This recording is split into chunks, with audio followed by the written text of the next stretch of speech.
సికింద్రాబాద్ బోయిన్పల్లిలో మాజీ మంత్రి మల్లారెడ్డి నివాసంలో స్వాతంత్ర్య దినోత్సవ వేడుకలు ఘనంగా జరిగాయి. మాజీ మంత్రి మల్లారెడ్డి త్రివర్ణ పతాకాన్ని ఆవిష్కరించారు. వానలు ఇక చాలు అంటూ ఎమ్మెల్యే మల్లారెడ్డి వరుణదేవుణ్ణి వేడుకున్నారు. పాడి పంటలు పండాలంటే ఈ వర్షాలు చాలన్నారు.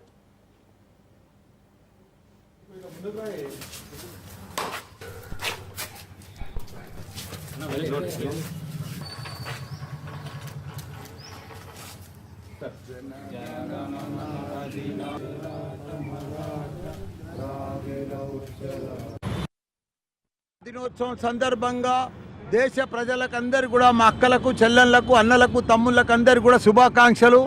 ఈసారి మన తెలంగాణలో దేశమంతా కూడా భారీ వర్షాలు పడుతున్నాయి, కానీ అతి భారీ వర్షాలు పడుతున్నాయి.